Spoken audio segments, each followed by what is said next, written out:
இனி வருங்காலத்தில் நாங்கள் வாழக்கூடிய, அதாவது என்னென்னா நாங்கள் ஒரு வேலை செய்யும் போது அந்த பென்ஷனுக்கு வெட்டுவார்கள்.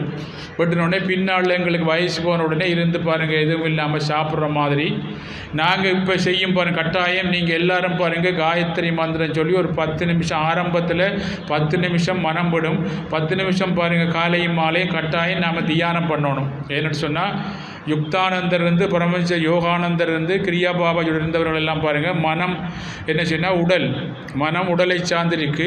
இந்த மனம் பாருங்கள், இந்த உடல் எங்களுக்கு எழும்புறத்துக்கு விடா, தியானம் பண்ண விடா, நற்காரியங்கள் செய்ய விடா.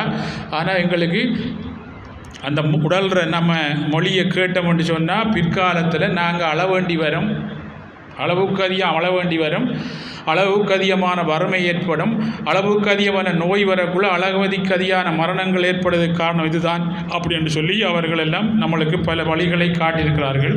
ஆனால் பாருங்கள், நான் காலையில் ஒரு அதிகாலை 4 மணிக்கு எழும்பி பிரம்ம முகூர்த்தத்தில் எழும்பி ஒரு 4-4:30 உங்களால் ஒரு இலாமண்டான வச்சு நீங்கள் அப்படி செய்யும்போது ஆரம்ப கட்டத்தில் நாங்கள் பாருங்கள் பல பிறவிகளில் வெளியே பார்த்து பழகின இந்த மனம் எங்களை உள்ளுக்குள்ளே பார்க்குறதுக்கு விடாமல் இருக்கும்.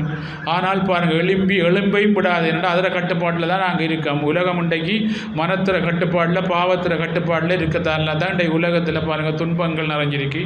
அந்த உலகத்திலிருந்து விடுதலை பெற்று வாழ்பவர்கள் தான் யோகிகளும் ஞானிகள். அதாவது மனத்திலிருந்து விடுதலை பெற்று மனத்தை கொண்டு வாழ்பவர்கள் தான் ஞானிகள். அப்படி பாருங்கள், அந்த மனத்திலிருந்து விடுதலையாக சாதாரணமாக நமக்கு அடையலை. திருமூலர் வந்து எல்லா பெரியவர்களும் சொல்லிங்க சாதாரணமாக இந்த மனத்தை வெல்ற சரியான கஷ்டம் அப்படின்னு சொல்லி இதை நம்ம எளிய முறையிலேயும் யோகானந்த புறமும் சொல்லி அப்படின்னா, நீ வேலை செய்யும் போது உனக்கு நோய் வந்தால் அந்த வேலையை கவனி. நீ என்ன செய்யும் போதும் பாருங்கள் உனக்கு அதை செய்ய விடாமல் இந்த மனம் பாருங்கள் கவலையோ துக்கமோ பாருங்கள் வேறு சிந்தனையோ தந்தால் நீ செய்கிற வேலையில் கவனத்தை வை அப்படின்னு சொல்லி எளிய முறை சொல்லியிருக்காரு. அதே மாதிரி காலையில் எழும்பின உடனே பாருங்கள் நாங்கள் காயத்ரி ஜெபம் பண்ணி எங்கள் சுவாசத்தையோ புருவ மத்தியோ நாங்கள் கவனித்து வரும்போது ஆரம்பத்தில் எங்களுக்கு கஷ்டமாக இருக்கும்.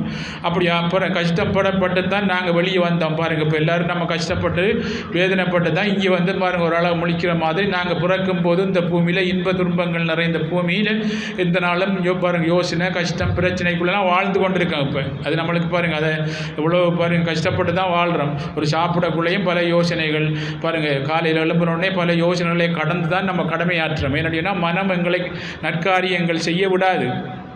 நல்ல காரியங்கள் செய்ய விடாது, கூடாத காரியங்கள்னால் செய்ய விடுமுன்னா அந்த மனதில் இருக்கக்கூடாத விஷயம் நிறைய இருக்கி. அதனால தான் பெரும்பான்மையாக அதில் இருக்கிற கூடாத விஷயமாக இருக்கிறதுனால தான் நெகட்டிவான திங்க் இருக்கிறதால தான் எங்களை பாருங்கள் நற்காரியத்துக்கு விடுதலைன்னு கண்டுபிடிக்கலாம்.